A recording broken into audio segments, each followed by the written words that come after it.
அனைவருக்கும் வணக்கம். என்னுடைய பேர் மேனகா. எனக்கு இப்போது 17 வயசு தான் ஆகுது. நான் 12ஆம் வகுப்பு படித்து கொண்டு இருக்கிறேன். நான் மிகவும் அழகான பெண். அதனால் என்னை பார்த்தால் எல்லோருக்குமே பிடிக்கும்.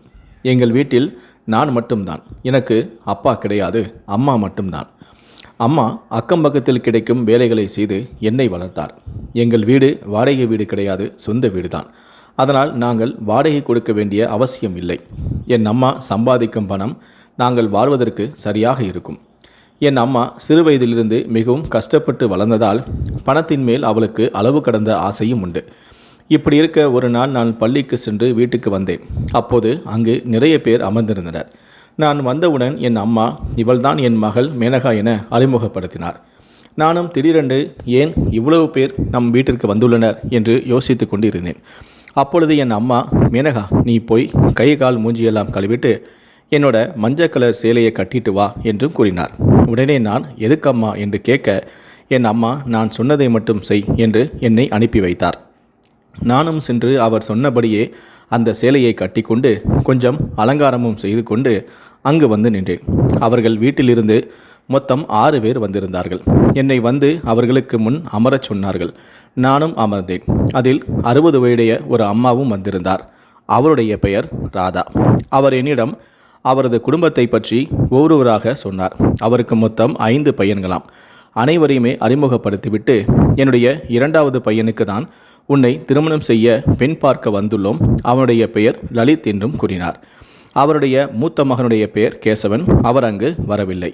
மற்ற 4 பேரும் வந்திருந்தார்கள். 2வது பையன் பெயர் லலித், 3வது மகனுடைய பெயர் விவேக், 4வது மகனுடைய பெயர் சந்தோஷ் மற்றும் 5வது மகனுடைய பெயர் சந்துரு என எல்லோருடைய பெயரையும் சொல்லி அறிமுகப்படுத்தி கொண்டிருந்தார். அவர்கள் பெரிய பணக்கார குடும்பத்தை சேர்ந்தவர்கள். ஆதலால் மேனகா வீட்டில் லலித்துக்கு பெண் கொடுப்பதற்கு மேனகாவின் அம்மாவிற்கு மிகவும் சந்தோஷமானது. ராதா அவர் கொண்டு வந்த ஒரு கட்டு பணத்தை எடுத்து மேனகாவின் அம்மாவிடம் கொடுத்தார். பணத்தை பார்த்தவுடன் அவரும் மிகவும் சந்தோஷப்பட்டு அதை வாங்கியும் கொண்டார். இப்படி இருக்க ராதாவுடைய தம்பியும் அங்கு வந்திருந்தார். அவர் மேனகாவின் அம்மாவிடம் உங்களுக்கு திருமணத்தில் சம்மதம்தானே என்று கேட்டவுடன் அவரும் பணத்தை பார்த்த சந்தோஷத்தில் எனக்கு முழு சம்மதம் எனவும் தெரிவித்து விட்டார். இப்படி இரு குடும்பமும் பேசி கொண்டிருக்க ராதா கல்யாணத்துக்கு நாங்கள் அடுத்த மாதமே தேதி குறித்து இருக்கிறோம் என்று கூற, உடனே இதை கேட்ட மேனகா, எனக்கு என்னது அடுத்த மாதமா என்றாள். உடனே ராதா, என்ன உங்கள் பொண்ணு இப்போவே மூஞ்ச காட்டுறா என்று கூற, மேனகாவின் அம்மா அவள் சின்ன பொண்ணு தான், அவளுக்கு சொல்லி நான் புரிய வைக்கிறேன் என்றும் கூறினார். அப்படி கூறிவிட்டு இப்படி பேசினதுக்கு அவங்க கிட்ட மன்னிப்பு கேள் என்று அவர் கூறினார். உடனே மேனகா, என்னை மன்னிச்சிடுங்க, ஏன்னா எனக்கு அடுத்த மாதம் 12வது கடைசி தேர்வு இருக்குது, அதனால தான் நான் அப்படி சொன்னேன் என்றும் கூறினாள். இதை கேட்ட உடனே ராதா, எங்களுக்கு இதில் எந்த பிரச்சனையும் இல்லை, கல்யாணத்துக்கு அப்புறமும் போய் நீ தேர்வு எழுது, ஆனால் ஒன்று வீட்டு வேலையெல்லாம் முடித்ததுக்கு அப்புறமா தான் நீ போகணும் என்றும் கூறினார். உடனே மேனகா, நீங்கள் அதெல்லாம் பற்றி ஒன்றும் கவலைப்பட வேண்டாம், எல்லாம் நான் சரியாக பார்த்துக்கொள்ளேன் என்றும் கூறினார். சரி என்று சொல்லிவிட்டு ராதா, நாங்கள் கிளம்புகிறோம் என்று கூறிவிட்டு, இன்னொரு விஷயத்தையும் உங்ககிட்ட சொல்லணும்னு மறந்துட்டேன், கல்யாணத்தை நாங்கள் ஆடம்பரமாக நடத்தலை, சிம்பிளாக தான் பண்ணலான்னு இருக்கோம், அதை மட்டும் நீங்கள் ஞாபகத்தில் வச்சுக்கோங்க என்று கூறிவிட்டனர். சரி, நாங்கள் கிளம்புகிறோம் என்று கிளம்பியும் விட்டார்கள். அவர்கள் திருமணத்தை சாதாரணமாக வைக்க சொல்ல காரணமும் உண்டு. ஏற்கனவே தன் மூத்த மகனான கேசவனுக்கு திருமணம் செய்த ஒரு பெண்ணை குடும்பமே சேர்ந்து சித்திரவதை செய்து அவள் தற்கொலை செய்து கொண்டாள். அது அந்த ஊருக்கே தெரியும். அனைவரும் சென்றதுமே மேனகா தனக்கு திருமணம் ஆகப் போகிறது என மிகவும் சந்தோஷமாக இருந்தாள். இப்படி இருக்க லலித் மிகவும் முரட்டுத்தனமான ஒருவன். அவன் கொடுமைக்காரனாகவும் இருந்தான். ராதாவும் கொடுமை செய்யும் மாமியாராக தான் இருந்தார். மொத்தத்தில் அந்த வீட்டில் விவேக்கை தவிர எல்லோருமே கொடுமை செய்துதான் மூத்த மருமகளையே கொன்றார்கள். ஒரு நாள் லலித் மற்றும் அவனது நண்பர்கள் எல்லோருமே மது அறிந்து கொண்டு பேசி கொண்டிருந்தனர். உடனே லலித்தின் தம்பி, அண்ணனுக்கு லாட்டரி அடித்தது போல அண்ணி அமையப் போகிறார், அண்ணி நிறைய படித்திருக்கிறார், அவர் உங்களுக்கு பாடம் எடுக்கப் போகிறார் என்று பேசி கொண்டிருக்க, உடனே லலித், அவள் என்னதான் படித்திருந்தாலும் இந்த பெண் ஜாதியை எப்படி அடக்கி வைக்கும் என்று எனக்கு தெரியும் என்றான். இப்படி இருக்க திருமணம் நாளும் வந்தது. ஆனால் அன்று லலிதோ அங்கு காணவில்லை. ராதா அவனை தன் மகன்களை அனுப்பி எங்கெங்கோ தேடி பார்க்கவும் சொன்னாள். ஆனால் அவர்கள் எங்கு தேடியும் அவனை காணவில்லை. ஏனென்றால் அவன் எங்கேயோ மது அறிந்துவிட்டு படுத்து விட்டான். உடனே ராதாவின் தம்பி, அக்கா, அதான் பெரிய மகன் கேசவன் இருக்கானே, அவன் லலித்தை தேடி கண்டுபிடித்து அழைத்து வருவான், நீயும் அவனை திருமணத்திற்கு எல்லாம் வரவேண்டாம் என்று சொல்லிட்ட என்றார். உடனே ராதா, கேசவனை எப்படி வர சொல்ல முடியும்? பார்க்குறவங்க எல்லாரும் என்ன நினைப்பாங்க? மூத்த மருமக இறந்து போய் 4 மாதம் கூட ஆகலை, அதுக்குள்ளே தம்பி கல்யாணத்தை கொண்டாட போகிறான் என்று சொல்ல மாட்டார்களா? சொல்லப்போனால் எல்லாம் முதுகுக்கு பின்னாடி தான் கரிச்சி கொட்டுவாங்க. மூத்த மருமக வீட்டுக்கு வந்து இன்னும் 1 வருஷம் ஆகலை, அதுக்குள்ளே இன்னொரு பொண்ணை வீட்டுக்கு கூட்டிகிட்டு வரோம். கேசவன் விஷயத்தை விட்டு தள்ளு, முதல்ல லலித்தை பற்றி யோசி. எங்கே போனான்னு தெரியலையே. ஏற்கனவே இந்த ஊரில் பொண்ணுங்க கிடைக்கிறதே குதிரை கொம்பாக இருக்குது என்று ராதா பேசி கொண்டு இருந்தார். இவனை நான் இப்போது என்ன பண்ணுறது என்று யோசித்து கொண்டு இருக்க, விவேக் அங்கு இருப்பதை பார்த்த ராதா சந்தோஷ் மற்றும் சந்துருவை அழைத்து, உங்கள் விவேக் அண்ணாவை கூட்டிகிட்டு போங்க, போய் மாப்பிள்ளை ட்ரெஸ்ஸை போட்டு மாப்பிள்ளை அலங்காரத்தோடு அவனை அழைச்சிட்டு வாங்க என்றும் கூறினார். இதை கேட்டவுடன் அங்கு உள்ள அனைவருமே அதிர்ச்சி அடைந்தனர். ஏனென்றால் விவேக் ஒரு திருநங்கை, அவனால் திருமணம் செய்தாலும் குழந்தை பெற்றுக்கொள்ள முடியாது. உடனே விவேக், அம்மா நீங்கள் என்ன சொல்கிறீங்க? லலித் அண்ணனை வராததால் ஏன் என்ன கூப்பிட்றீங்க? என்னால் இதெல்லாம் பண்ண முடியாது என்று கூற, உடனே ராதா, போதும், இதுக்கு மேலே ஒரு வார்த்தை கூட நீ பேசக்கூடாது. உங்கள் எல்லாத்துக்குமே அவங்கவங்க கவலை. நான் என்ன செஞ்சாலும் அது இந்த வீட்டோட கௌரவத்தை காப்பாற்றுவதற்காக தான் இருக்கும். பொண்ணு வீட்டில் ஏதாவது சொன்னால் அதை நான் பார்த்துக்கிறேன். எப்படியும் அவங்க அம்மாவுக்கு பணம் மட்டும்தான் முக்கியம். அவள் பொண்ணு கல்யாணம் 2வது பையனோட ஆனா என்ன, 3வது பையனோட ஆனா என்ன, அவளுக்கு எந்த பிரச்சனையும் இல்லை என்றும் கூறினார். உடனே விவேக், ஆனால் அந்த பொண்ணை என்னால் கல்யாணம் பண்ணிக்க முடியாது. உடனே விவேக்கின் பக்கத்தில் போய், நீ அந்த பொண்ணை தான் கல்யாணம் பண்ணிக்க முடியாதா, வேற எந்த பொண்ணையும் கல்யாணம் பண்ணிக்க முடியாதா என்று கேட்க, அவன் அதை கேட்டவுடன் அதிர்ச்சி அடைந்து தலை குனிந்து கொண்டிருந்தான். உடனே ராதா, நீ என்ன நினச்சிக்கிட்டு இருக்க? எனக்கு எதுவும் தெரியாது என்று நினச்சியா? இந்த குடும்பத்தோட கௌரவத்தை காப்பாற்ற உனக்கு ஒரு வாய்ப்பு கிடைச்சிருக்கு, அதனை ஏற்றுக்க மாட்டேங்கிறது. ஒரு விஷயத்தை தெளிவாக கேட்டுக்கோ. நான் உங்ககிட்ட பர்மிஷன் கேட்கல, என்னோட முடிவை நான் சொல்லியிருக்கேன். நான் ஒரு தடவை முடிவு பண்ணிட்டா அதை மாற்றிக்க மாட்டேன். நீ அவளை தான் திருமணம் செய்து கொள்ள வேண்டும் என்று கூறினார். அவனும் வேறு வழி இல்லாமல் ஒத்தும் கொண்டான். இப்படி இருக்க மேனகாவுக்கும் விவேக்குக்கும் அன்று திருமணம் முடிந்தது. விவேக் முகத்தை மூடியிருந்ததால் விவேக்கே தான் நாம் திருமணம் செய்துள்ளோம் என்று மேனகாவுக்கும் தெரியாது. திருமணம் முடிந்து வீட்டுக்கு வந்த இருவருக்குமே ராதா ஆரத்தி எடுத்தாள். ராதா, என் மருமகள் மிகவும் அழகாக இருக்கிறாள், யாருக்கண்ணும் படக்கூடாது என்று கூட, உடனே ராதாவின் தம்பி, நம்ம விவேக் மட்டும் என்ன குறைச்சலா, விவேக் உன்னோட முகத்தை காட்டு என்று கூற, மேனகா அவரை பார்த்து அதிர்ச்சி அடைந்தாள். மேனகாவுக்கு என்ன சொல்வது என்றே தெரியவில்லை. லலித்துடன் திருமணம் என்று சொல்லிவிட்டு விவேக்குடன் திருமணம் செய்து வைத்தது நினைத்து அவள் கலங்கி நின்று கொண்டிருக்க, ராதா, உனக்கு என்னோட 3வது புள்ள விவேக்கோட தான் நடந்தது கல்யாணம். நாங்கள் இந்த விஷயத்தை உன் அம்மா கிட்ட சொல்லிட்டோம், அவங்க உங்ககிட்ட சொல்லலையா என்று நீ எல்லார்கிட்டையும் ஆசீர்வாதம் வாங்கிக்கோ என்றும் கூறினாள். அங்கு மூத்த மகனான கேசவன் நின்று கொண்டும் இருந்தான். அவனிடம் ஆசீர்வாதம் வாங்கிக்கோ என்று மாமியார் ராதா கூற, மேனகாவும் அவனிடம் ஆசீர்வாதம் வாங்க காலில் விழுந்தாள். நல்லா இரு என்று அவளை பிடித்து தூக்கினான். அப்பொழுது அவளை தவறான தொடுதலோடு தொட்டுதான் பிடித்து தூக்கினான். இப்படி இருக்க மேனகா தன் அறைக்கு சென்று விட்டாள். ராதாவை கேசவன் முறைத்து பார்த்து கொண்டும் இருந்தான். உடனே ராதா, என்ன இப்படி முறைச்சி பார்க்க வேண்டிய அவசியம் உனக்கு இல்லை, அவள் இந்த வீட்டு மருமகள் என்றும் கூறினாள். உடனே மூத்த மகன் கேசவன், எனக்கு இப்படி ஒரு மனைவியை நீங்கள் கட்டி வைக்கலையே, படிக்காத முட்டாளா பார்த்து எனக்கு கட்டி வச்சிங்க. ஆனால் அந்த லலித்துக்கு மட்டும் நல்லா படித்த பொண்ணா அழகாக இருக்கிறாளே, பார்த்துருக்கீங்களே என்று மூத்த மகன் கேசவன் சத்தம் போட்டான். உடனே, இவ்வளோ அழகாக இருக்கிறதுக்கு நான் நிறைய பணம் கொடுத்து இருக்கேன், சும்மா கூட்டிட்டு வரல என்று ராதா கூறினாள். மேனகா நடந்திருந்ததை பற்றி யோசித்து கொண்டே தன் அறையில் இருந்து அழுது கொண்டிருந்தாள். உடனே அங்கு வந்த விவேக், நான் வெளியே சென்று வருகிறேன், நீ படுத்து தூங்கு, அப்புறம் நான் வெளியே போன விஷயத்தை நீ யார்கிட்டையும் சொல்லாதே என்றும் கூறினான். விவேக் தன் ஆண் நண்பன் ஒருவனை காதலித்து வந்தான். அதனால் அவனை சந்திப்பதற்காக அவன் இரவு நேரத்தில் மேனகாவை விட்டு சென்றான். இது மேனகாவுக்கு தெரியாது. பிறகு கட்டிலில் படுத்து தூங்கிவிட்டாள். அவள் தூங்கியதுமே அவளை யாரோ தொடுவது போல இருந்தது. உடனே பதறி போய் எழுந்து நின்றாள். ஆனால் அங்கு யாருமே இல்லை. அவள் கத்திய சத்தத்தை கேட்டு கேசவன் அங்கு வந்தார். உடனே அவரிடம் மேனகா நடந்ததை சொன்னாள். ஆனால் அப்படியெல்லாம் இருக்காது, நீ ஓய்வெடு என்று சொல்லிவிட்டு அவரும் அங்கிருந்து கிளம்பிவிட்டார். இப்படி இருக்க மறுநாள் காலையில் மாமியாரான ராதா கேசவனிடம் பேசி கொண்டிருக்க, அந்த வழியாக விவேக் வெளியே செல்வதற்காக சென்று கொண்டிருந்தான். அப்பொழுது ராதா விவேக்கிடம், நீ எங்கே போற என்று கேட்க, நான் என் நண்பன் வீட்டுக்கு போகிறேன் என்று விவேக் கூறினான். உடனே அங்கு லலித்தும் வந்தான். அவன் அம்மாவான ராதாவிடம், அம்மா, நீங்கள் யாரை கேட்டு அவளை விவேக்குக்கு திருமணம் செய்து வைத்தீங்க? இதை நான் ஒத்துக்கவே மாட்டேன் என்றும் கூறினான். அவள் என்னோட மனைவி, எனக்காக தான் அவளை பணம் கொடுத்து வாங்கினீங்க என்றும் கூறினான். உடனே ராதா கோபப்பட்டு, வாயை மூடு, அவள் உன்னோட மனைவின்னு நினச்சிருந்தா நீ கல்யாணம் பண்ணிக்க அங்கே வந்து இருக்கணும்ல, குடிச்சிட்டு போதையில் கிடந்திருக்க மாட்டல்ல என்று கூறிக்கொண்டே உடனே லலித்தின் மாமா, நீ கவலைப்படாதடா, உனக்கு நான் ஒரு நல்ல பொண்ணாக பார்த்து உனக்கு கட்டி வைக்கிறேன் என்று ஆறுதல் படுத்தினார். இதை கேட்ட கேசவன் கோபப்பட்டு, திரும்பவும் இன்னொரு கல்யாணம் பண்ண போறீங்களா? என் மனைவியை இங்கே கூட்டிட்டு வந்து திருமணம் செஞ்சு 6 மாதத்தில் கொன்னிட்டீங்க என்றும் கூறினார். இதை கேட்ட ராதா, பின்ன என்ன செய்வாங்க, எனக்கு இந்த வீட்டுக்கு ஒரு வாரிசு வேணும், அவளுக்கு குழந்தை பிறக்கலை, அதனால தான் கொன்னேன் என்றும் கூறினார். அதை சொல்லிவிட்டு ராதா, சரி, இப்போ விவேக்கும் மேனகாவுக்கும் கல்யாணம் நடந்து முடிச்சிருச்சு, இப்போ அவன்தான் விவேக்கோட மனைவி என்றும் கூறினார். உடனே லலித், இவனோட மனைவியா என்று கூறிவிட்டு விவேக்கின் பக்கத்தில் வந்து, அம்மா, உனக்கு இந்த குடும்பத்துக்கு ஒரு வாரிசு தானே வேணும், இவன் வாரிசு கொடுத்து இந்த குடும்பத்தை கௌரவத்தை காப்பாற்ற போகிறானா? அந்த பொண்ணுக்கிட்ட நீ புருஷன் மாதிரி நடந்துக்கணும், உன்னால் அப்படி நடந்துக்க முடியுமா என்று திட்டிவிட்டு, எல்லாம் நல்லா கேட்டுக்கோங்க, அந்த பொண்ணு பணம் கொடுத்து வாங்கினது எனக்காக தான் என்று பேசி கொண்டிருக்கும் போதே அங்கு மேனகா பள்ளி உடையில் கிளம்பி அனைவருக்கும் டீ கொண்டு வந்து வைத்தாள். அந்த உடையில் வந்ததுமே அண்ணன் தம்பி 5 பேருக்கும் அவள் மேல் ஆசையும் வந்தது. நீ ஏன் இப்போ சேலைக்கு பதிலாக இந்த ட்ரெஸ்ஸை கட்டிக்கிட்டு வந்திருக்க என்று கூற, இது என்னோட பள்ளி உடை, இன்னைக்கு எனக்கு தேர்வு உள்ளது, அதுக்காக நான் கிளம்புகிறேன் என்று கூறினார். உடனே மாமியாரான ராதா கோபப்பட்டு தேர்வுக்கெல்லாம் போகக்கூடாது என்று திட்ட, உடனே அத்தை, நீங்கள் தானே சொன்னீங்க கல்யாணம் ஆனதுக்கு அப்புறமாக தேர்வு எழுத போகலான் என்று கூற, நீ பள்ளிக்கு போகிறதெல்லாம் குப்பையில் தூக்கி போட்டுடு, நான் போகக்கூடாதுன்னா நீ போகக்கூடாது தான் என்று கூறிக்கொண்டிருக்க, இல்லை, நான் அங்கே போக தான் செய்ய வேண்டும் என்று மேனகா அடம் பிடித்தாள்.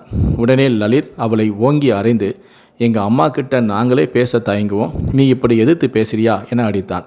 உடனே அவள் விவேக்கை பார்க்க, லலித், அங்கே என்ன பார்க்குற, அங்கேயெல்லாம் அதிகமாக எதிர்பார்ப்பு வச்சுக்காத, நீ எனக்கு தான் சொந்தம், புரியுதா என்று அவளை மிரட்டிவிட்டு அங்கிருந்து கிளம்பியும் விட்டான். இப்படி இருக்க மேனகா தன் அறையில் அழுது கொண்டும் இருந்தாள். அப்பொழுது விவேக் அங்கு வந்து அவளுக்கு ஆறுதலும் கூறினான்.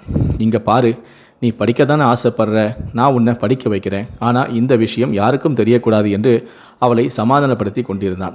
விவேக் பேசி கொண்டிருப்பதை பார்த்த அவனுடைய 2 தம்பிகளும் அங்கு வந்து, விவேக் அண்ணா, நீங்கள் என்ன பண்ணுறீங்க, இது உங்கள் ஆண் நண்பன் சுரேஷ் அண்ணாவுக்கு தெரிய போகுது என்று அவனை கிண்டல் செய்தனர். அவர்கள் கிண்டல் செய்ததைக் கண்டு சிறிது நேரம் யோசித்துவிட்டு மேனகாவிடம், இங்கே பாரு, உனக்கு ஓரளவு புரிஞ்சிருக்கும்னு நான் நினைக்கிறேன், புருஷனாக இருந்து என்னால் உனக்கு எந்த சுகத்தையும் கொடுக்க முடியாது, நான் உன்னை திருமணம் செய்து கொள்ள மாட்டேன் என்று தான் கூறினேன், ஆனால் அம்மா தான் என்னை கட்டாயப்படுத்தி திருமணம் செய்து வைத்தார்கள் என்றும் கூறினான். உடனே மேனகா இதை கேட்டு அழ ஆரம்பித்தாள்.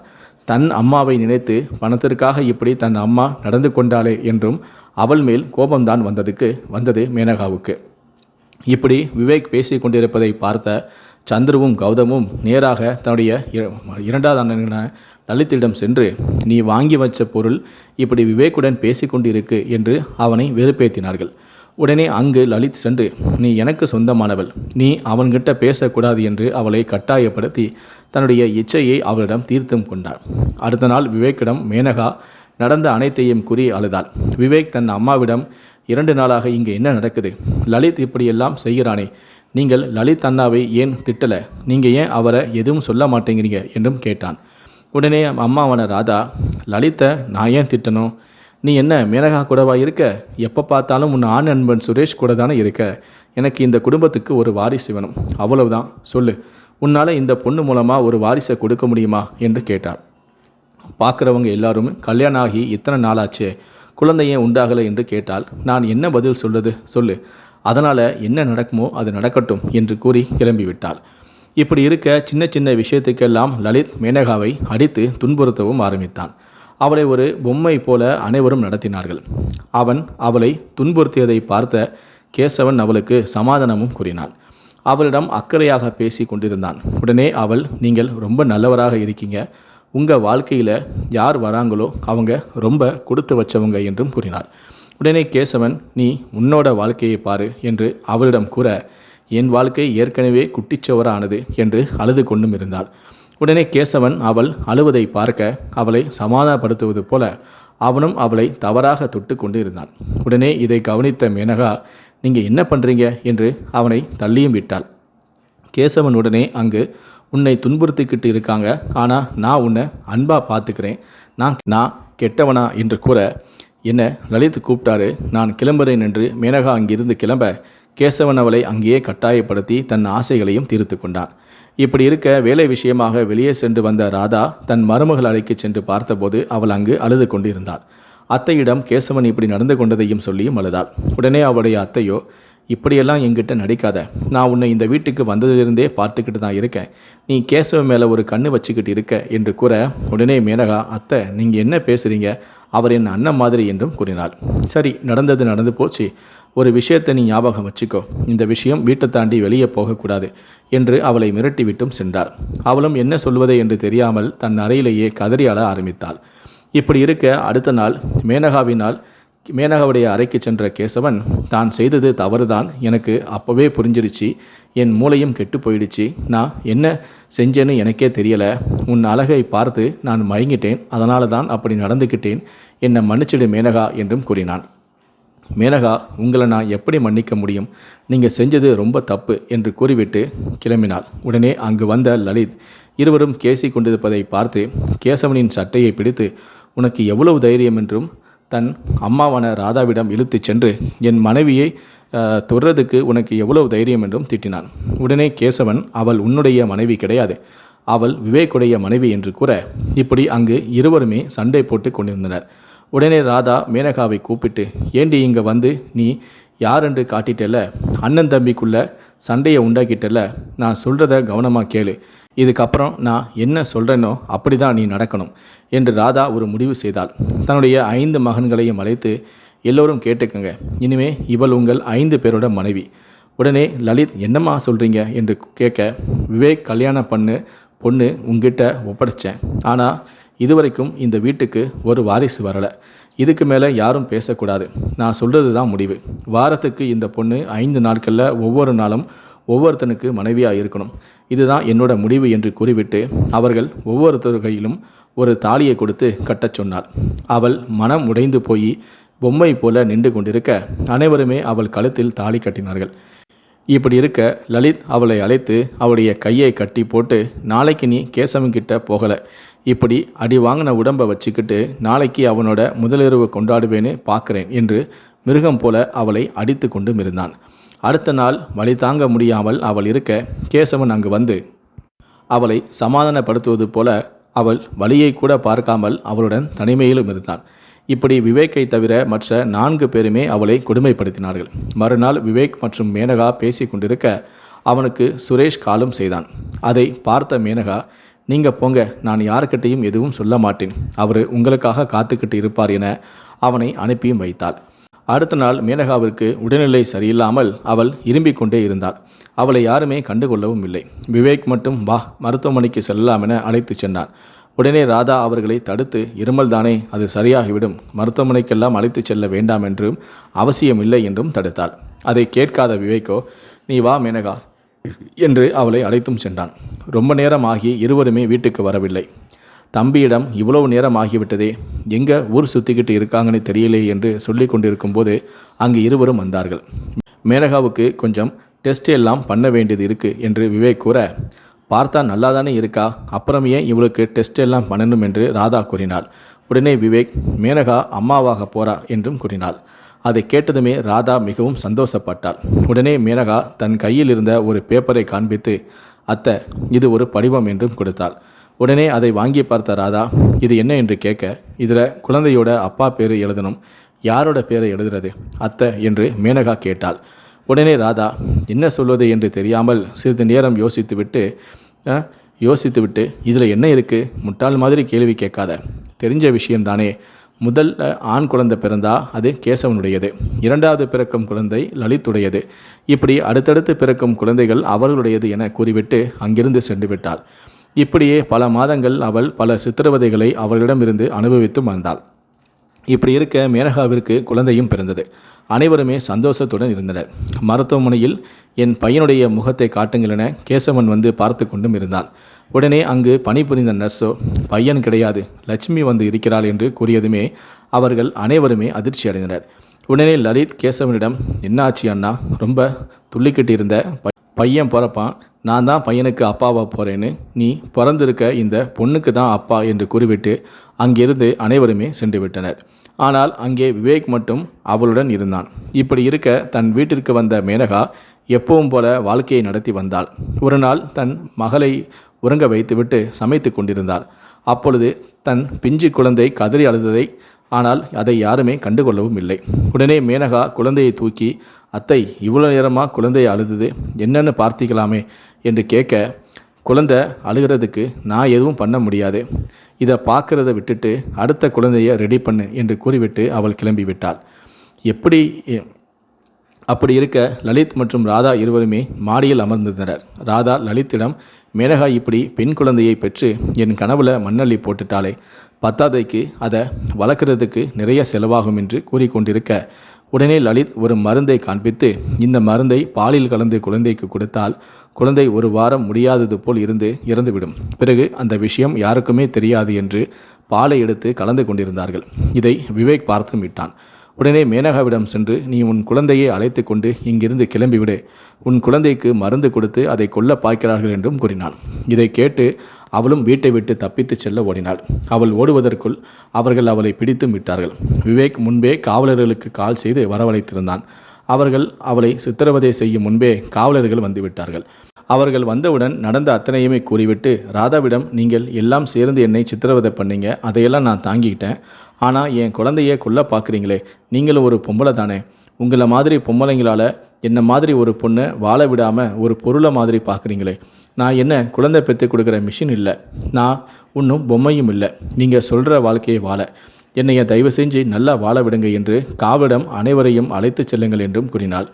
எப்படி இருக்க மேனகா ஒரு ஆசிரமத்தில் போய் சேர்ந்து அவள் பள்ளிக்கு சென்று தன் படிப்பையும் பார்த்து கொண்டு தன் குழந்தையும் வளர்த்து வந்தாள்.